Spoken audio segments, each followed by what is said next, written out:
Assalamualaikum warahmatullahi wabarakatuh.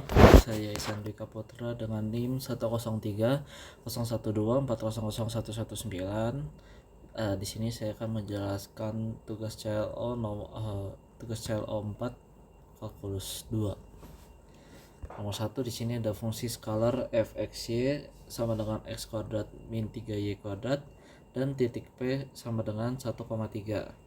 Pertanyaan pertama adalah hitunglah vektor gradien fxy dari fungsi f. Untuk itu pertama-tama kita akan mencari turunan parsial terhadap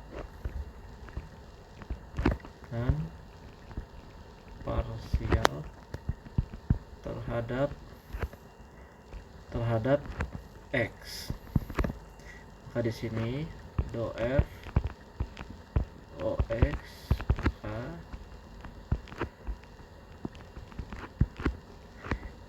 x kuadrat min 3y kuadrat, maka hasilnya adalah 2x karena y nya itu tidak dianggap hanya dianggap menjadi konstanta saja. Lalu kita cari juga turunan parsial terhadap y.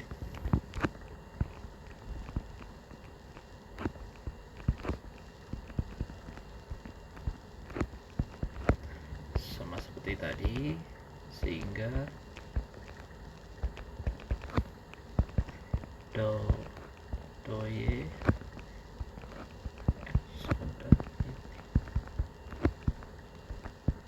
maka hasilnya adalah 6y min 6y, maaf.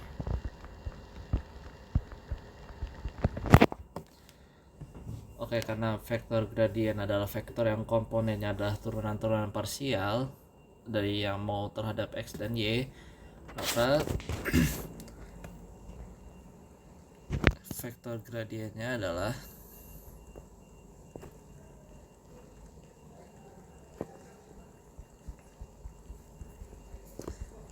y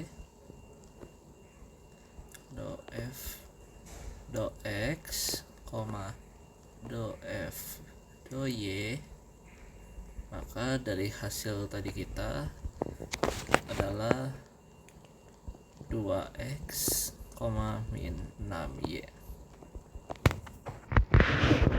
Lalu selanjutnya yang B, tentukan nilai gradien dari vektor gradien f di titik P.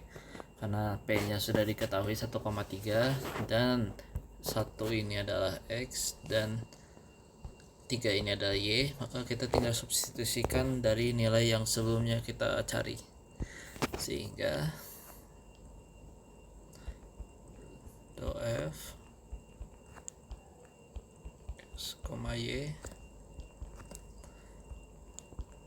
2x, min 6y, maka kita tinggal substitusikan nilai 1 ke x dan 3 ke y, maka 2 dikali 1 min 6 dikali 3, hasilnya adalah 2, min 12.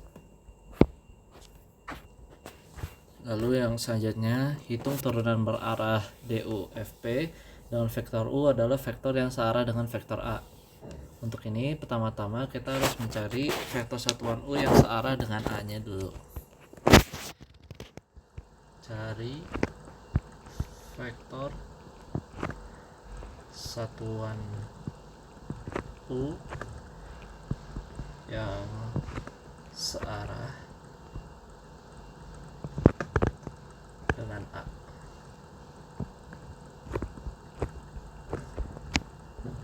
3,4. Maka kita pertama-tama pasti akan menggunakan rumus seperti ini. U sama dengan a panjang a. Nah, untuk itu kita akan mencari pertama-tama panjang dari vektor a nya dulu.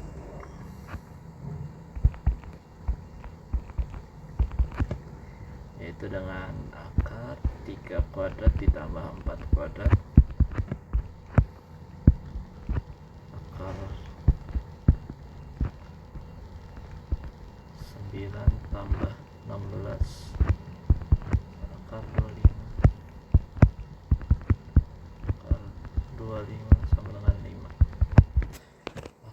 di sini kita tinggal memasukkan nilai 5 tadi, berarti menjadi 3 dibagi 5, 4 dibagi 5.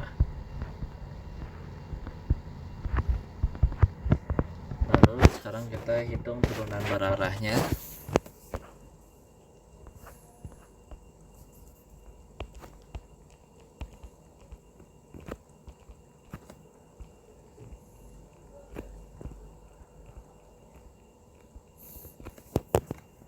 Dengan rumus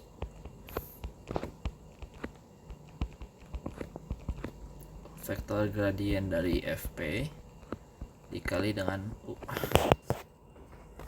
Nah, berarti kita tinggal melakukan tadi ya, ini hasilnya adalah 2,-12, maka 2,-12 dikali 3/5, 4/5.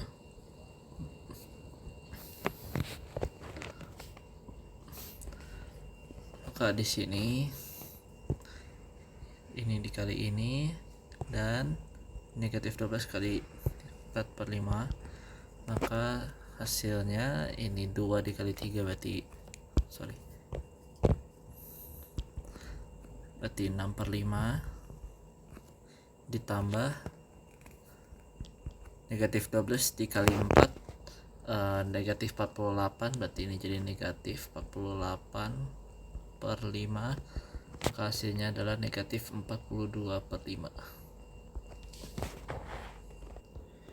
Oke, selanjutnya pada arah nomor yang bagian D, pada arah mana turunan berarah dari F di titik P bernilai maksimum?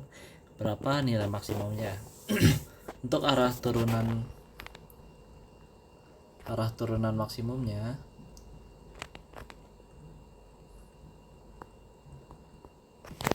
karena turunan berarah dari F di titik P bernilai maksimum adalah sama dengan dari vektor gradien Fp, maka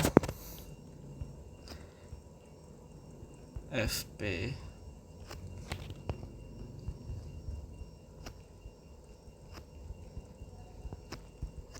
hasilnya adalah 2,-12, maka inilah arah turunan maksimumnya adalah 2,-12. Untuk nilai maksimumnya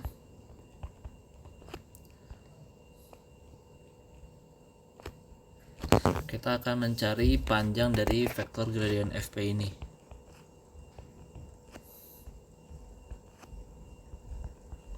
Dua, yaitu berarti 2,-12.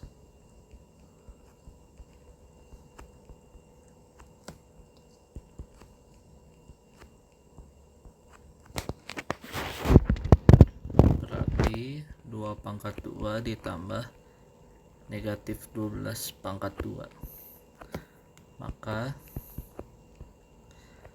4 ditambah 1/4, hasilnya adalah akar 1/48, atau bisa ditulis ulang menjadi 4 dikali 37, maka hasilnya adalah 2/37, sehingga nilai maksimum turunan berarahnya adalah 2/37. Oke, untuk yang E, tentukan arah vektor unit V di mana turunan berarah DUFP sama dengan 0. Jelaskan secara singkat mana geometrisnya. Turunan berarah DUFP sama dengan 0, berarti laju perubahan fungsi F di titik P ke arah vektor satuan V adalah 0. Ini terjadi ketika vektor V kemungkinan adalah tegak lurus atau ortogonal terhadap vektor gradien Fp. Untuk mencarinya, pertama-tama kita harus mencari vektor satuan V terlebih dahulu.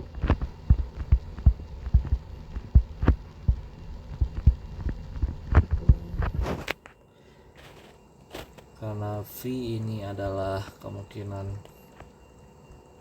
Vx,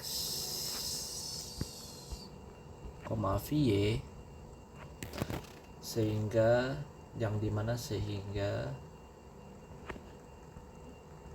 DUFP nya adalah 0.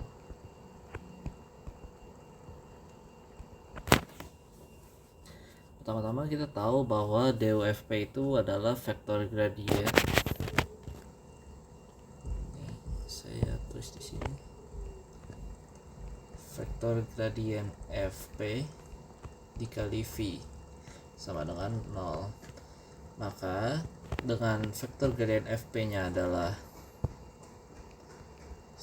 2, -12, maka bisa kita buat menjadi seperti ini.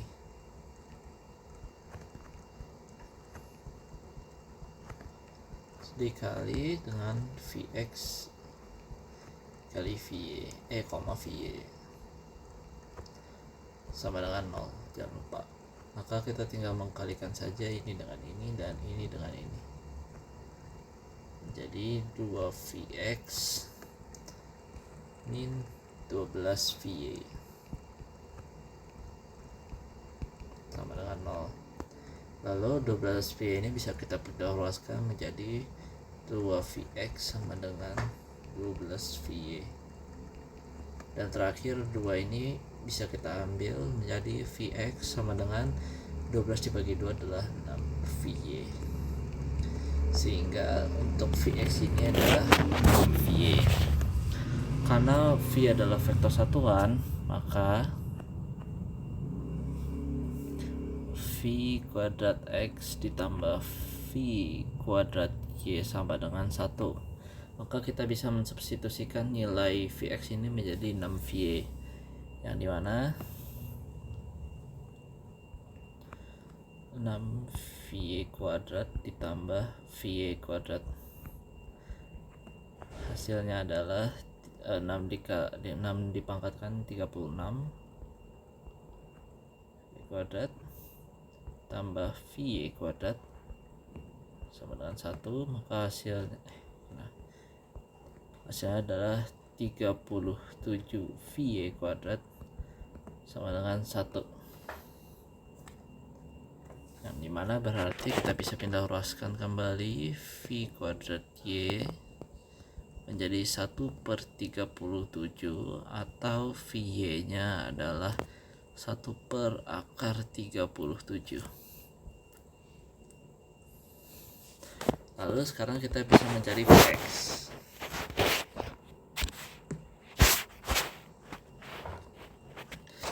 Pertama, untuk Vx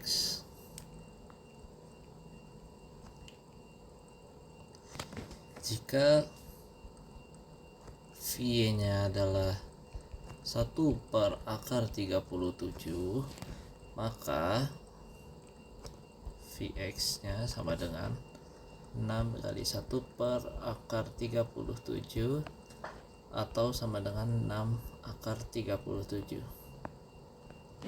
Maka vektor satuan pertama adalah 6/37, 1/37.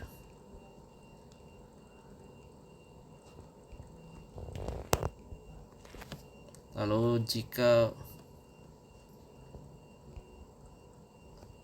VA nya adalah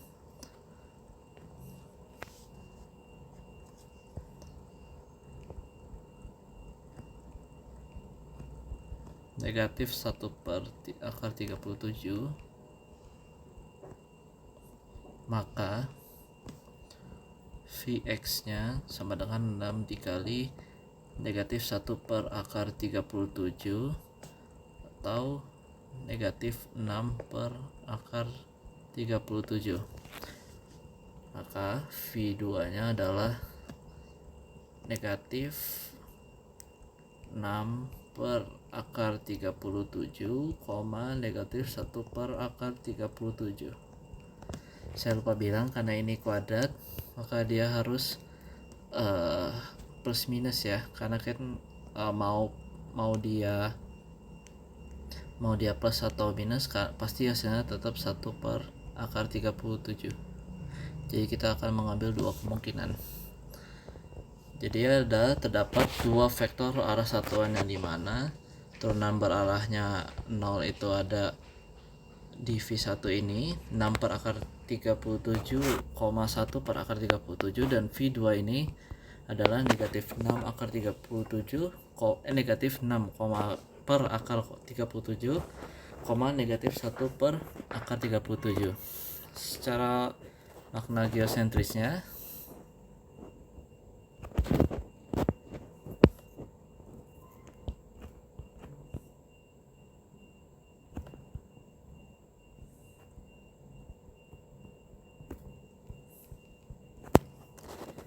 secara geometris, arah di mana turunan berarah DUFP sama dengan 0 adalah arah yang menyinggung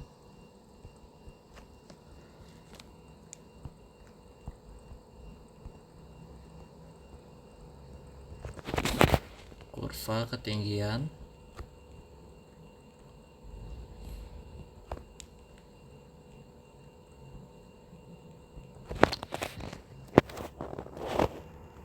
dari fungsi f yang melalui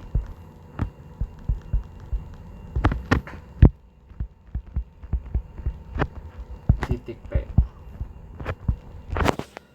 Ini berarti jika kita bergerak dari titik P ke arah ini, maka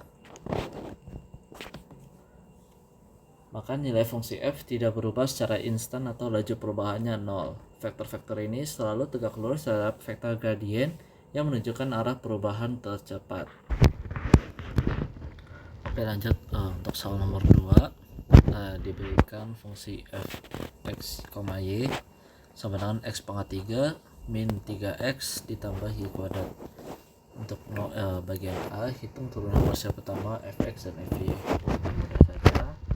Untuk fx maka kita tinggal turunkan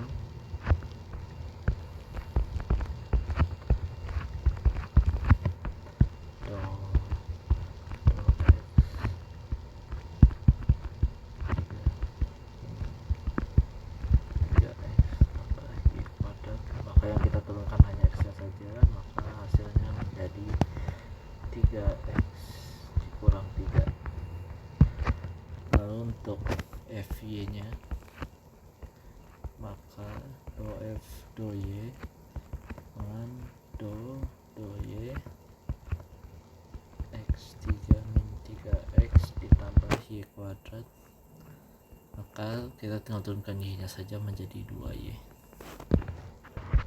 Lalu untuk yang B, tentukan titik-titik stasioner dari fungsi fx, y. Titik stasioner ini terjadi ketika dua turunan parsial pertama bernilai 0. Maka berarti fx nya ini sama dengan 0 dan fy nya sama dengan 0. Maka kita akan mencoba dulu pertama-tama untuk fx nya sama dengan 0. Maka dari 3x kuadrat min 3 sama dengan 0, kita bisa ubah ini menjadi 3 dikali x kuadrat min 1 sama dengan 0. Maka 3 nya ini bisa kita hilangkan dengan cara 3 dipindah ruaskan menjadi 0 dibagi 3, maka 0 dibagi 3 adalah 0, maka sisa x kuadrat min 1 sama dengan 0. Maka x kuadrat min 1 ini adalah x dikali min 1 dan x plus 1 sama dengan 0. Maka di sininya x nya bisa sama dengan 1 dan x nya bisa sama dengan min 1. Maka bisa kita coba di sini terhadap f y sama dengan 0. Untuk f y sama dengan 0 nya itu karena ini 2y saja sama dengan 0, maka y nya itu adalah 0. Lalu kita bisa pasangkan nilai x dan y yang kira-kira memenuhi dua kondisi tersebut, yang dimana jika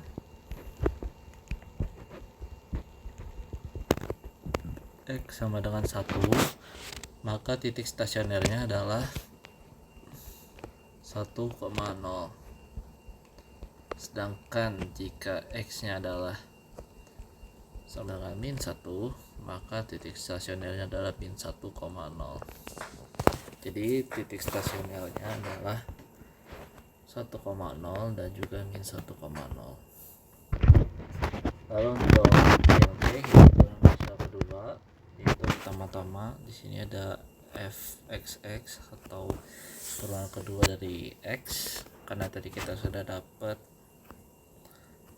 tadi fx nya adalah 3x kuadrat min 3, maka fx x nya adalah tinggal turunkan saja, berarti menjadi 6x. Sedangkan untuk fyy, karena tadi kita fy nya adalah turunan parsial pertamanya, fy nya adalah 2y, maka untuk fyy nya adalah 2. Terakhir untuk fxy, yaitu berarti turunan parsial terhadap x terlebih dahulu baru ke y, karena tadi fx itu sudah 3x kuadrat min 3, lalu 3x kuadrat min 3, karena x yang diturunkan menjadi 6x dan diturunkan ke y nya karena nilai y itu tidak ada, maka fx y nya ini sama dengan 0. Untuk bagian D, ujilah titik stasioner, apakah merupakan minimum lokal, maksimum lokal, atau titik pelana.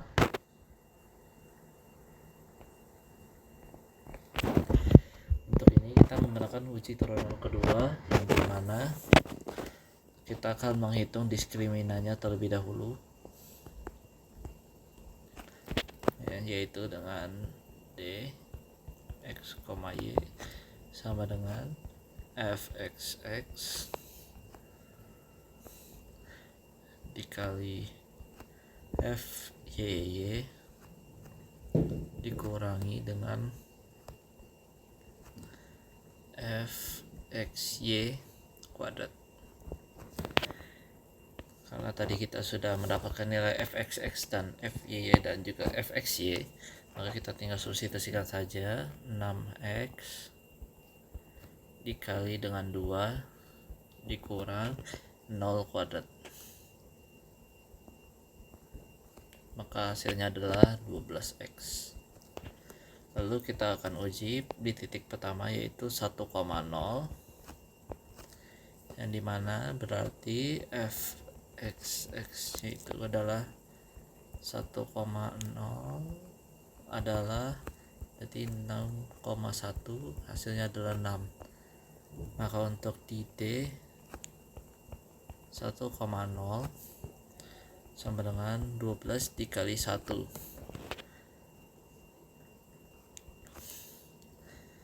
maka hasilnya adalah 12. Karena D 1,0 lebih besar dari 0 dan fxx, 1,0 lebih besar juga dari 0, maka titik 1,0 ini adalah minimum lokal.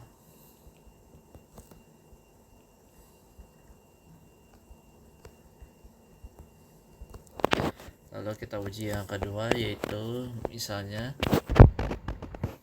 negatif 1,0. Kita substitusikan seperti tadi, fxx negatif 1,0, maka 6 dikali negatif 1, hasilnya adalah negatif 6. Lalu untuk D negatif 1,0 sama dengan 12 dikali negatif 1, yang dimana itu adalah negatif 12. Karena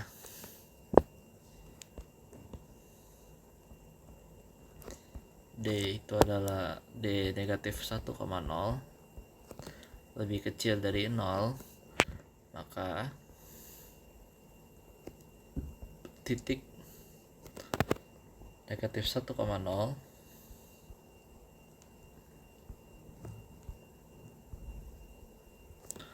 adalah titik pelana.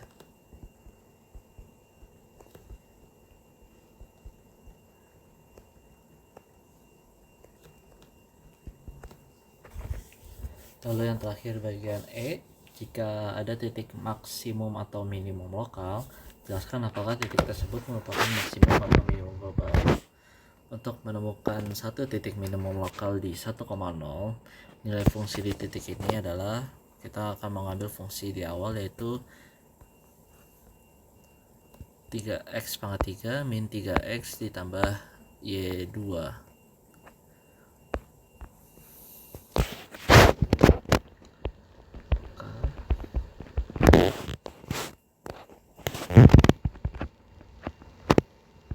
Pangkat 3 dikurang 3 kali 1 ditambah 0 kuadrat, hasilnya adalah negatif 2. Lalu untuk menentukan apakah ini minimum global, kita perlu melihat kembali ke perilaku fungsi fx, y secara keseluruhan. Jika misalnya nilai fungsi di sepanjang sumbu x yang dimana itu y sama dengan 0, atau bisa saya tulis seperti ini, x misal 0 kan x pangkat 3 min 3x. Jika kita ambil nilai x yang sangat negatif, misal x nya itu sama dengan x nya sama dengan negatif tak hingga, maka nilai fx, 0 nya akan juga menjadi negatif tak hingga. Misal saya ambil contoh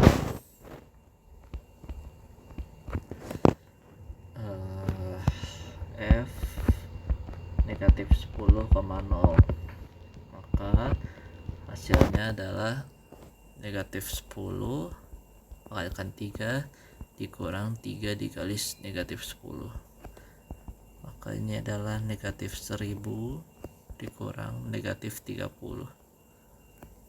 ditambah jadinya negatif 30, maka hasilnya adalah negatif 70. Karena kita bisa menemukan nilai fungsi yang jauh lebih kecil dari negatif 2, yaitu negatif 2 itu adalah nilai minimum lokal, maka titik minimum lokal di 1,0 bukanlah minimum global. Karena tidak ada titik minimum lokal yang ditemukan untuk melihat apakah ada nilai maksimum lokal. Saya tandai dulu.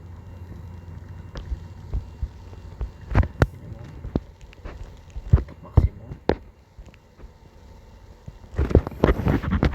bisa kita ambil x nya seperti tadi, x nya yaitu sama dengan tak hingga dengan sumbu di sepanjang sumbu x juga, maka y nya sama dengan 0.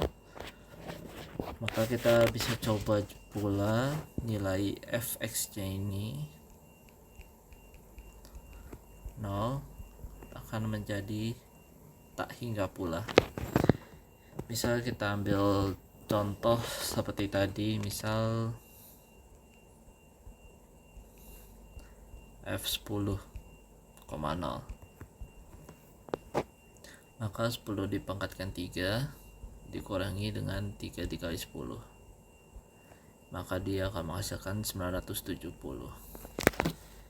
Karena seperti tadi kita bisa menemukan nilai fungsi yang jauh lebih besar dari negatif 2 dan bahkan lebih besar, maka ini bukanlah maksimum global pula. Lalu juga untuk nilai x berapapun, jika misalnya y yang sama lebih dari, misal y, saya tulis di sini, misal y nya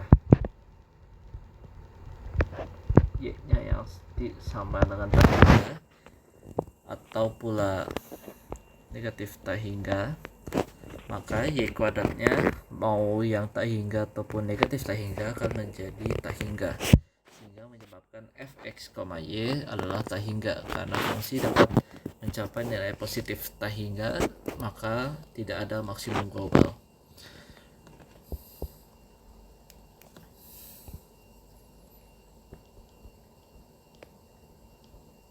Tak, saya tulis juga.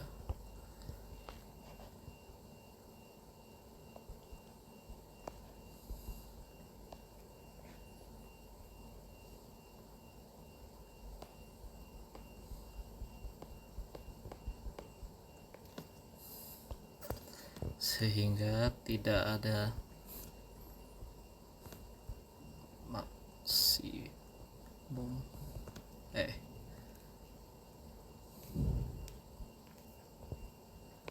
global.